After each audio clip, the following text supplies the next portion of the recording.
মাদকের সঙ্গে সব ধরনের অপরাধের যোগ আছে। এটা ধরেন প্রথমে বেশিরভাগ ড্রাগস বিদেশ থেকে আসে এগুলি, এবং এগুলি সবই তো অবৈধ পথে আসে, তার মানে চোরাচালান হয়। তার মানে অপরাধী চক্র একটা বিশাল চক্র যুক্ত। এরপরে সমাজে ধরেন যে লোকটা মাদকটা বিক্রি করে সে কিন্তু অবৈধভাবে করে এবং তার সঙ্গে ওই এলাকার সমস্ত অপরাধীদের যুক্ততা আছে। এরপরে যখন একটা মানুষ, সে আমার মতন মানুষ, ভাই বোন সংসারে মাদকাসক্ত হয়, সে কিন্তু এই টাকাটা জোগাড় করার জন্য এমন কোনো অপরাধ নাই যেটা করে না। এই যে ঢাকার রাস্তার মধ্যে ছিনতাই হয়, এগুলির অনেকগুলির কারণ হচ্ছে এগুলি কতগুলি আমাদের পথশিশু, সাধারণ মানুষ যারা মাদকাসক্তির মধ্যে জড়িয়ে পড়েছেন, ও মাদকের টাকা পাবে কোথায়? তো ও রাস্তায় ছিনতাই করে, এবং যখন কোনো অপরাধ সংগঠিত হয়, মানুষটা তো প্রত্যেকেই আমরা নিরাপদ নিষ্পাপভাবেই জন্মগ্রহণ করি, কিন্তু আস্তে আস্তে ওই অপরাধের মাত্রাটা বড় হতে থাকে। এবং আমরা এমনও দেখেছি যে মধ্যবিত্ত ঘর, শিক্ষিত ঘর, এমন ছেলে মেয়ে আছে যারা মাদকের টাকা জোগাড় করতে না পেরে বড় অপরাধ করেছে। এমনকি তার বাবা মা যখন তাকে বাধা দিয়েছে, আটকে রেখেছে ঘরের মধ্যে, সে নিজের মাকে খুন করেছে। এটা ধানমন্ডিতেই ঘটেছে। কাজেই আপনার প্রশ্নটার মধ্যে যে যুক্ততা আছে, যে কিছুদিন আগে আমরা রামিসা হত্যাকাণ্ডের পেছনে দেখেছি যে এই অপরাধী নিজে ওই সময় মাদকাসক্ত ছিলেন।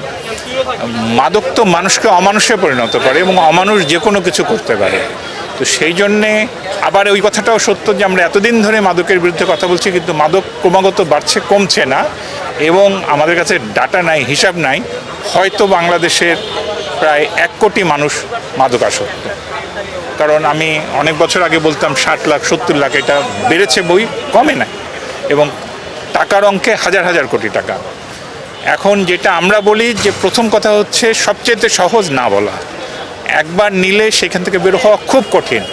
যদিও আমরা ব্যানারে আজকে বলেছি মাদক নিরাময় যোগ্য, কিন্তু এখানে মোহিত কামাল আছেন, অন্য ডাক্তাররা আছেন, এরা জানেন যে এটা খুব রিকার করে, মানে ভালো হয় আবার ধরে, ভালো হয় আবার ধরে, এবং খুব কষ্টকর, আর সংসারগুলো শেষ হয়ে যায়।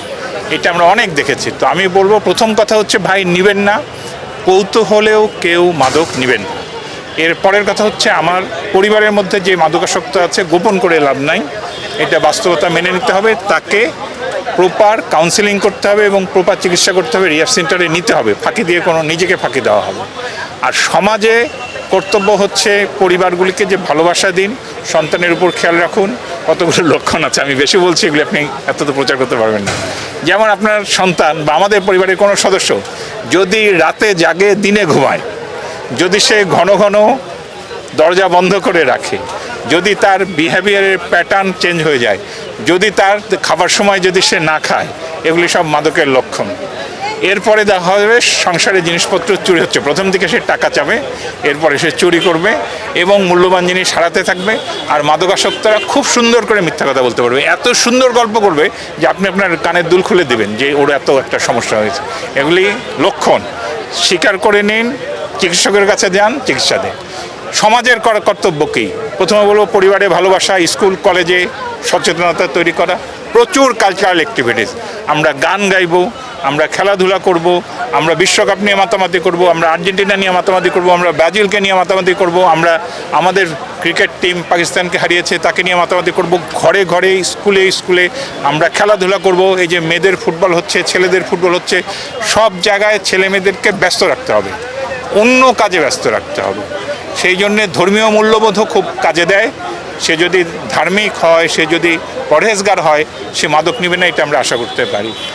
তারপরে হচ্ছে খেলাধুলা এবং সংস্কৃতি চর্চা। সে গান শিখুক, সে নাচ করুক, সে নাটক করুক, সে উপস্থাপনা করুক, বিতর্ক করুক, বক্তৃতা করুক, পরিবেশ আন্দোলন করুক, বিজ্ঞান ক্লাব করুক, এগুলির মধ্যে ছেলেমেয়েদেরকে ঢোকাতে হবে। এরপরে কঠিন দায়িত্ব হচ্ছে রাষ্ট্রের।